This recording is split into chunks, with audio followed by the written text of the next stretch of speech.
Students, अब हमारे सामने जो क्वेश्चन है एग्जैक्टली इस क्वेश्चन को पहले पढ़ लेते हैं। क्या लिखा हुआ है? A uniform rod of mass capital M and length capital L is suspended with the two strings as shown and this system as shown in figure is in equilibrium. जैसा कि ये एक रॉड है जिसका मास कैपिटल एम है, length capital L है, दोनों ends पे दो स्ट्रिंग्स हम लोगों ने लगाई हुई है और इन दोनों स्ट्रिंग की हेल्प से ये पूरा सिस्टम इक्विलिब्रियम में है, कंप्लीट इक्विलिब्रियम, मतलब ट्रांसलेटरी भी एज वेल एज रोटेटरी भी।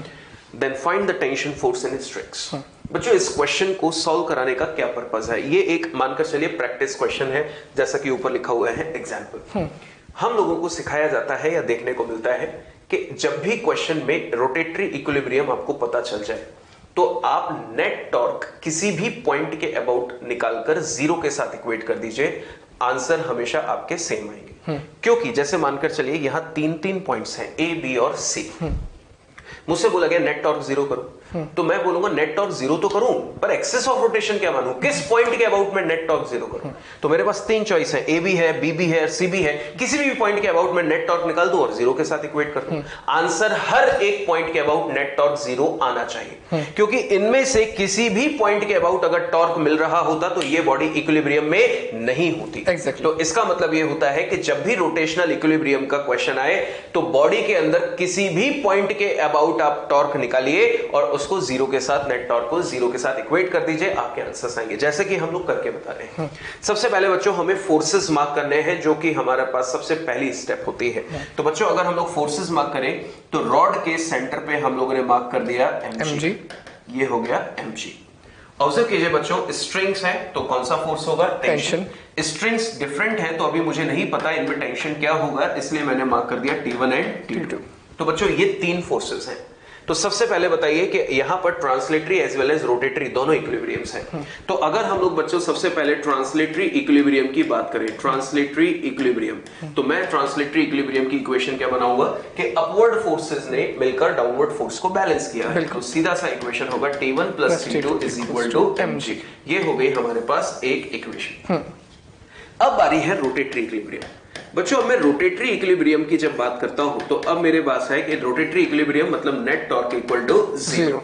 तो सीधी सी बात है, नेट टॉर्क किसके अबाउट? जीरो। ए के अबाउट, बी के अबाउट या सी के अबाउट। तो हम लोग किसी भी एक पॉइंट को सिलेक्ट करें और आंसर निकालें, और आपका काम है किसी भी एक पॉइंट के अबाउट सिलेक्ट करके उसको सॉल्व करना। तो मैं यहां पर ए के अबाउट निकाल रहा हूं, तो मैंने लिखा नेट टॉर्क अबाउट ए।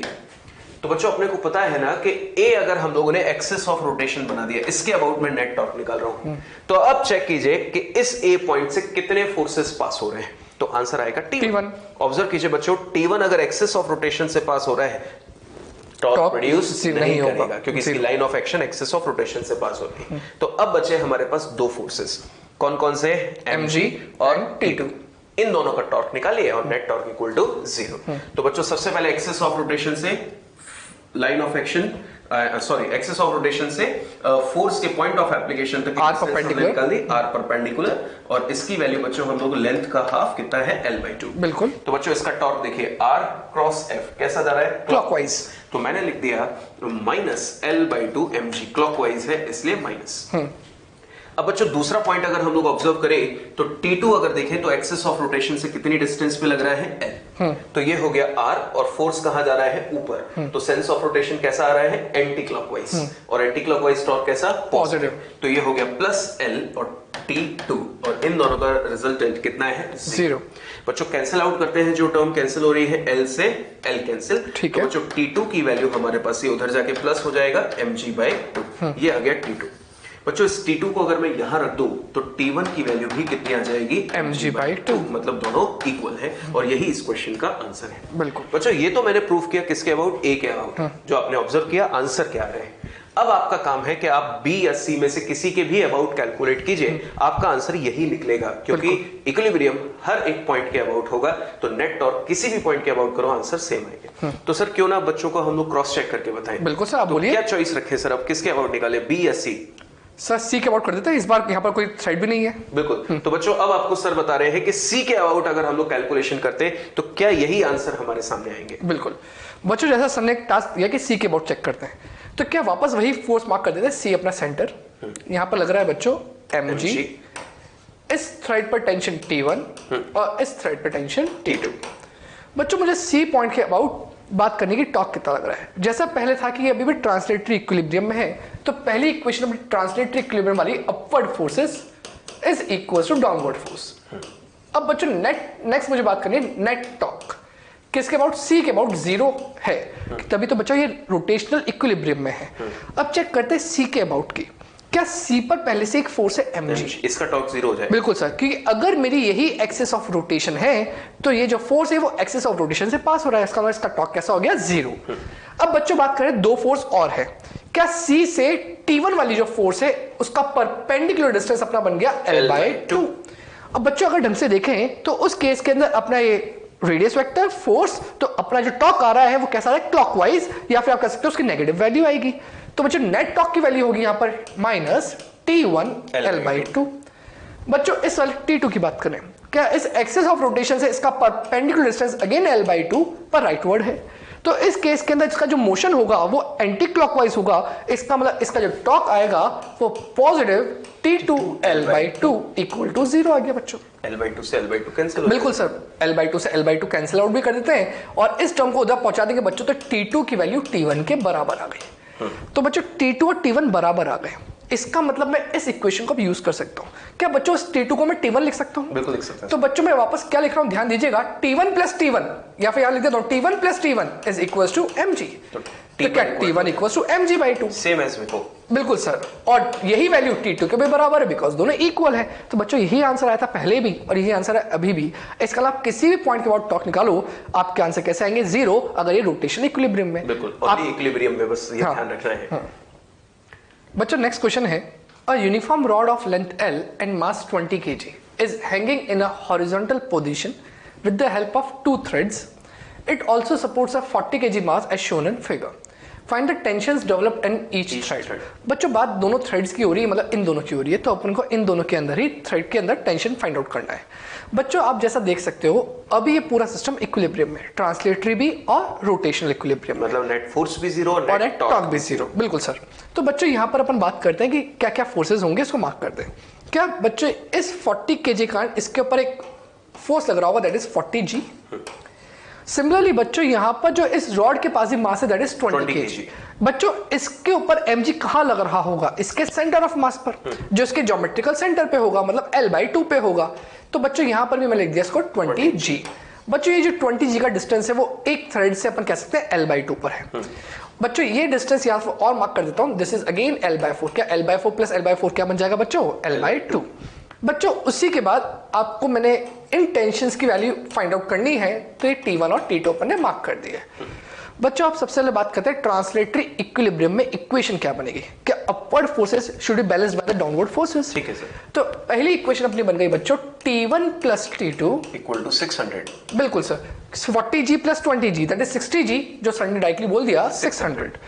बच्चों बात करें नेक्स्ट रोटेटरी इक्विलिब्रियम की, क्या उस केस के अंदर जैसा सर ने कहा था किसी पॉइंट के बाद आप नेट टॉर्क को जीरो कर दो, आपके आंसर्स तब भी आएंगे। अब सर 4 पॉइंट्स हम लोग मार्क कर लेते हैं पहले। बिल्कुल, एक तो ये वाला पॉइंट है सर, बिल्कुल सर, एक ये वाला पॉइंट है, एक ये मार्क है और एक ये वाला पॉइंट है। सर आप बताइए कौन से पॉइंट से मैं फाइंड आउट करूं। सर इनको पहले अपन कुछ नाम दे देते हैं ABCD। Okay fine sir, ABC और D।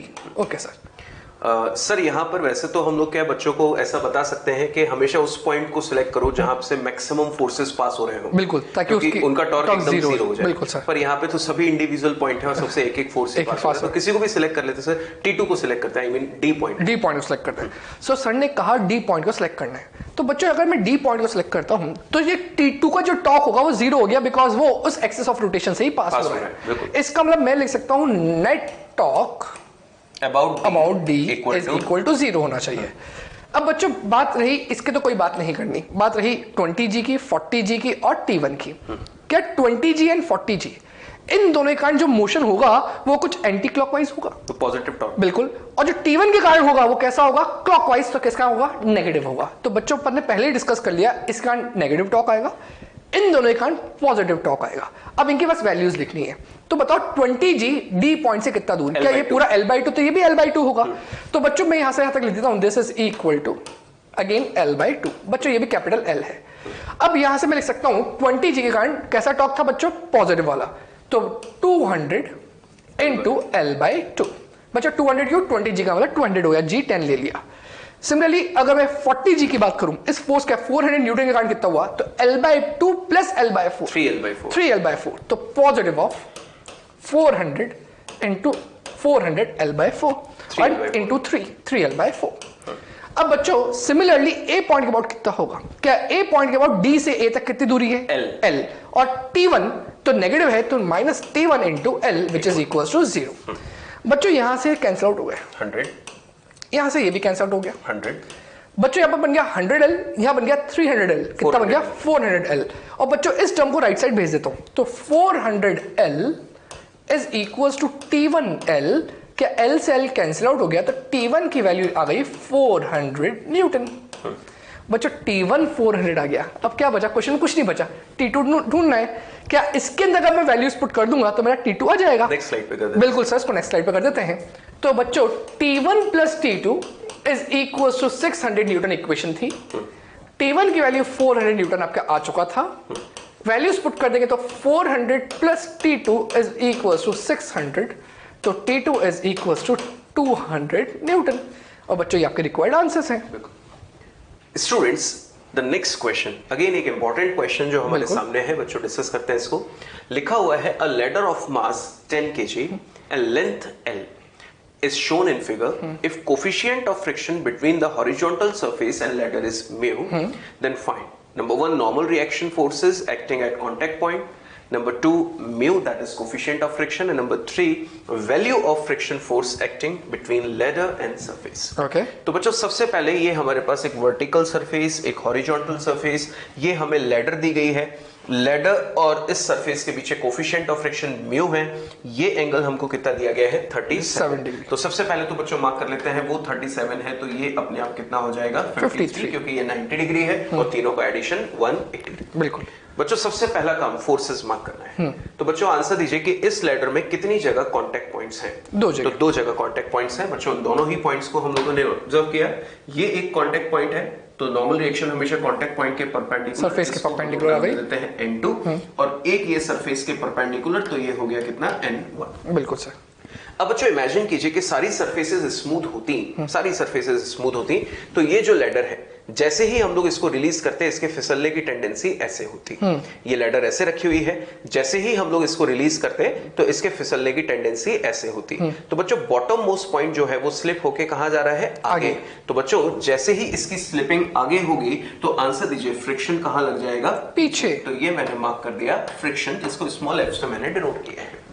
बच्चों और कोई फोर्स जो यहां मुझे मार्क करना चाहिए सर, क्या यहां पर फ्रिक्शन कंसीडर करेंगे? नहीं सर, क्योंकि यहां पर हमें कहीं भी लिखकर नहीं दिया है कि फ्रिक्शन अवेलेबल है। क्योंकि हमें फ्रिक्शन सिर्फ और सिर्फ दिया है हॉरिजॉन्टल सरफेस और लैडर। यहां गिवन होता तो ऑब्जर्व कीजिए इस पॉइंट की स्लिपिंग टेंडेंसी कहां होती, नीचे, तो फ्रिक्शन लग जाता ऊपर। बट गिवन ही नहीं है तो अपन उसको मार्क नहीं कर रहे। बच्चों एक फोर्स और बचा हुआ है जो मुझे मार्क करना चाहिए, और वो कौन सा है, ग्रेविटी। बिल्कुल। तो बच्चों सेंटर, रॉड के सेंटर ऑफ मास पे हम लोगों ने मार्क कर दिया mg, जिसको हम लोगों ने नाम दिया ग्रेविटी। बच्चों इस रॉड का मास हमें 10 kg दिया है, तो m को 10 रख के g से मल्टीप्लाई करके बाद में हम लोग आंसर इसको कन्वर्ट कर देंगे। फिलहाल हमने mg ले लिया। बच्चों कंप्लीट इक्विलिब्रियम में है, और अगर इक्विलिब्रियम में है तो इसका मतलब यह है कि रॉड वहां पर सिर्फ रखी हुई है, ऐसे रखी हुई है। बिल्कुल। तो ना तो ये ट्रांसलेटरी मोशन कर रही है और ना ही ये रोटेट कर रही है। इसका मतलब हमें दोनों ही इक्विलिब्रियम्स अप्लाई करने हैं। बिल्कुल सर। तो बच्चों सबसे पहले अगर हम लोग ट्रांसलेटरी इक्विलिब्रियम लगाएं, तो सबसे पहले मैंने अप्लाई किया ट्रांसलेटरी इक्विलिब्रियम। ट्रांसलेटरी इक्विलिब्रियम में हम लोग क्या करते हैं, नेट फोर्स इक्वल टू 0। बच्चों अब नेट फोर्स अगर यहाँ पे देखें तो सिर्फ और सिर्फ वर्टिकल नहीं है या सिर्फ और सिर्फ हॉरिजॉन्टल नहीं है। तो अगर हम लोग वर्टिकल को वर्टिकल से बैलेंस करें और हॉरिजॉन्टल को हॉरिजॉन्टल से, तो क्या क्या इक्वेशंस बनती हैं? बच्चों वर्टिकली ये डाउनवर्ड लग रहा है और ये जहां लग रहा है अपवर्ड। तो N1 किससे बैलेंस हो गया, mg से। So here I can write N1 is equal to mg। और बच्चों mg की वैल्यू पुट कर दे सर। तो m की वैल्यू 10 और g की वैल्यू 10, तो ये हो गया 100 न्यूटन। तो बच्चों सबसे पहले आपने नोटिस किया कि एक N1 तो हम लोग कैलकुलेट कर चुके हैं। अब बच्चों बारी आती है N2। तो N2 कहां लग रहा है, हॉरिजॉन्टली फॉरवर्ड। तो इसको बैलेंस कौन कर रहा होगा, फ्रिक्शन हॉरिजॉन्टली बैकवर्ड। तो इसका मतलब यहां पर हम लोग लिख सकते हैं कि फ्रिक्शन इज इक्वल टू कितना हो जाएगा, N2। तो बच्चों इसका मतलब ये हुआ कि हमारे पास क्वेश्चन नंबर फर्स्ट और क्वेश्चन नंबर थर्ड एक दूसरे से रिलेटेड है। अगर हमें N2 पता चल गया तो F आ जाएगा, और F पता चल गया तो N2 आ जाएगा। तो हमारे दोनों क्वेश्चन एक साथ हो जाएंगे। और बच्चों फ्रिक्शन हमें पता है, तो ये फ्रिक्शन जब भी हमें कैलकुलेट करना होगा तो इस फ्रिक्शन को हम लोग कैलकुलेट करेंगे। फ्रिक्शन क्या होता है बच्चों, जल्दी से आंसर दीजिए। Mu into normal. Mu into normal. और जब हमें फ्रिक्शन ये वाला निकालना होगा म्यू इनटू नॉर्मल से, तो नॉर्मल रिएक्शन कौन सा लेना होता है? N1। क्योंकि आपको याद होगा कि फ्रिक्शन और नॉर्मल एक ही सरफेस से मिलने वाले resultant I mean contact force के दो कंपोनेंट होते हैं। तो इस फ्रिक्शन को निकालने के लिए ये वाला नॉर्मल हमें चाहिए। बिल्कुल सर। तो बच्चों अब अगर हम लोग इक्विलिब्रियम अप्लाई करें, कौन सा वाला? Rotatory equilibrium. तो सर इस बार हम लोग बच्चों से पूछते हैं कि कौन से पॉइंट के अबाउट रोटेटरी इक्विलिब्रियम लगाना आसान होगा, मार्क कर देते हैं बच्चों। ये सी, ये पॉइंट ए और ये पॉइंट बी। तो क्या लगता है बच्चों कौन सा वो पॉइंट है जहां से सबसे ज्यादा फोर्सेस होकर गुजर रहे हैं? सर ए पॉइंट के अबाउट। ऑब्वियस सी बात है बच्चों, ए पॉइंट के अबाउट। तो नोटिस कीजिए बच्चों, ए पॉइंट के अबाउट अगर हम लोग नेट टॉर्क जीरो कर दें तो नॉर्मल भी इसी पॉइंट से गुजर रहा है, N1, फ्रिक्शन भी इसी पॉइंट से गुजर रहा है, तो इन दोनों का टॉर्क क्या हो गया? जीरो। तो अब हमारे पास सिर्फ और सिर्फ mg और इस नॉर्मल का टॉर्क बचा, जिसको हम लोग कैलकुलेट कर लेंगे। तो हमेशा इक्विलिब्रियम का क्वेश्चन है तो वो पॉइंट सिलेक्ट कीजिए जिससे सबसे ज्यादा फोर्स पास हो रहे हो, तो उससे केस में नेट टॉर्क क्या हो जाता है? जीरो। तो बच्चों जैसे यहाँ पर आपको सब कुछ दे रखा है, बस चीजों को मार्क कर देते हैं। क्या सेंटर ऑफ मास हमेशा बिल्कुल बीचों बीच होता है रॉड के, तो यहाँ पर ये कितना डिस्टेंस होगा? L/2। ये भी कितना होगा बच्चों? L/2। बच्चों अब मैं ए पॉइंट के बाद टॉक निकाल रहा हूँ, जैसा सर ने कहा, तो अपन क्या यहाँ पर? बिल्कुल सर, अबाउट ए। अब बच्चों अबाउट ए जो नेट टॉक होगा कैसा होगा? जीरो। तो बच्चों अबाउट ए अगर नेट टॉक जीरो है तो N1 का टॉक वैसे ही जीरो है, फ्रिक्शन करंट वैसे ही जीरो, इन दोनों को इंक्लूड नहीं करना। अब बच्चों बात करें mg की। बच्चों अगर मैं इस mg वाली लाइन को एक्सटेंड कर देता हूं, ठीक है, लाइन ऑफ एक्शन बढ़ा दी, तो बच्चों सोच के देखो इस एक्सिस ऑफ रोटेशन से वो कौन सी लाइन है जो इस लाइन ऑफ एक्शन के परपेंडिकुलर है? ये वाली सर। बिल्कुल सर। तो बच्चों अगर मैं इस लाइन के बारे में मार्क करता हूं तो ये मेरा r परपेंडिकुलर हो गया। अगर बच्चों ये मेरा r परपेंडिकुलर है तो सोच के देखो r परपेंडिकुलर क्या होगी? क्या मेरे लिए एक राइट एंगल ट्रायंगल बन गया जिसके लिए हाइपोटेन्यूज कौन? L/2। क्या उसके लिए बेस कितना है? R perpendicular L/2 cos 37। तो बच्चों में डायरेक्टली लिख रहा हूं R perpendicular is L/2 cos 37। Sense of rotation इसका बिल्कुल एंटी क्लॉकवाइज है। तो बच्चों यहां पर cos 37 कितना? 4/5, वो भी लिख देता हूं मैं 4L/10। अब बच्चों इस mg वाले के कारण जो टॉक आया तो मैं लिख रहा हूं उसको पॉजिटिव ऑफ mg। क्या बच्चों mg की वैल्यू भी रख दे सर? बिल्कुल 100। तो mg is 100 into r perpendicular that is 4L/10। 4L/10। बच्चों ये टॉक तो हो गया इस mg का। दूसरा क्या बचा? N2 के कारण। चेक करें कि अगर मैं इसके लाइन ऑफ एक्शन को एक्सटेंड कर देता हूं, ठीक है, तो इस पॉइंट के अबाउट अगर रोटेशन हो रहा है या इस एक्सिस के अबाउट रोटेशन हो रहा है तो वो परपेंडिकुलर डिस्टेंस क्या होगा? क्या वो परपेंडिकुलर डिस्टेंस यहां से यहां तक ये वाला होगा? ठीक है सर। और बच्चों अगर ये परपेंडिकुलर डिस्टेंस है r परपेंडिकुलर 2, तो बच्चों मेरे को इसकी वैल्यू ढूंढनी है। तो सोच के देखो ये वैल्यू, ये जो साइड है और ये है, ये दोनों एक जैसी इक्वली है। बच्चों क्या आपको ये पूरा का पूरा एक राइट एंगल ट्रायंगल दिख रहा है इंक्लूडिंग द रॉड? उसके अंदर ये रॉड हाइपोटेन्यूज की तरह बिहेव कर रहा है। L लेंथ की है। L लेंथ की है। बच्चों ये एंगल कितना दे रखा है? 53। तो बच्चों इस L का कौन सा कंपोनेंट इधर आएगा? तो वो आएगा L cos 53। क्या वही इसकी लेंथ होगी और ये लेंथ इस लेंथ के क्या है? बराबर। तो I can say R perpendicular 2 is equals to L cos 53। बच्चों cos 53 3/5, 3L/5 हो जाएगा। तो बच्चों ये जाएगा 3L/5। तो बच्चों ये टॉक कैसा होगा उसकी बात कर रहे हैं। क्या ये इसको क्लॉकवाइज रोटेट कराएगा? मतलब कैसा होगा? नेगेटिव। तो माइनस ऑफ बच्चों N2 into 3L/5 equal to 0। अब बच्चों अपने पास जो भी इक्वेशंस हैं यहां पर उसको अपन नेक्स्ट पेज पे लिख रहे हैं ताकि और सिंपलीफाई अपन आसानी से कर पाए। बस थोड़ा सॉल्व कर देते हैं, ये 10 से 10 कैंसिल। तो बच्चों यहां पर क्या बचा? 40L minus 3L N2/5 equal to 0। तो बच्चों वही चीज को मैं नेक्स्ट पेज पे लिख रहा हूं 40L minus 3L N2/5 equal to 0। बच्चों L कैंसिल आउट हो गए। क्या बच्चों इस चीज को राइट साइड ले जाएंगे तो 40 इज इक्वल टू 3N2/5। बच्चों यहां से मेरे पास N2 आ गया। क्या 5 इधर मल्टीप्लाई होगा 200 डिवाइड बाय 3। तो बच्चों 200/3 न्यूटन। यहां से अपने पास N2 आ चुका है। क्या इससे पहले सर ने N1 ढूंढ लिया था? अब क्या ढूंढना है बच्चों? म्यू। वो आपको सर बता रहे हैं। तो ऑब्जर्व कीजिए बच्चों, अगर N2 आ गया तो इस समय कितना फ्रिक्शन एक्ट कर रहा होगा सर? बिल्कुल सर, N2 के बराबर। बिल्कुल। तो बच्चों फ्रिक्शन की वैल्यू भी हमें पता चल गई, that is N2 is equal to 200/3। यही वैल्यू किसके बराबर है? फ्रिक्शन के। तो हमारा कौन कौन से क्वेश्चन सॉल्व हो गए? नॉर्मल रिएक्शन हमें पता चल चुके हैं, value of friction force acting between ladder and surface, तो एग्जैक्टली ये दोनों बराबर होंगे तभी एक दूसरे को बैलेंस कर पा रहे हैं। अब बच्चों हमें कैलकुलेट करना है म्यू। तो जैसा मैंने बोला था कि इस फ्रिक्शन को अगर हमें निकालना है तो फ्रिक्शन की अगर हमें वैल्यू कैलकुलेट करनी है मैक्सिमम की, इस फ्रिक्शन की मैक्सिमम वैल्यू क्या हो सकती थी, तो हम इस फ्रिक्शन को म्यू एन के साथ एग्जैक्टली और वो एन भी N1 होगा। बिल्कुल सर। तो हम लोग फ्रिक्शन को यहां पर किसके साथ इक्वेट कर सकते हैं? Mu N1। तो बच्चों फ्रिक्शन हमें पता है कि 200/3 म्यू हमें निकालना है और N1 अपना 100 आया था। बिल्कुल। तो ये हो गया 100, 0 से 0, ये सब आपस में कैंसिल, तो म्यू की वैल्यू बच्चों कितनी आ गई हमारे पास? 2/3। और यही इस क्वेश्चन का आंसर है। बिल्कुल सर।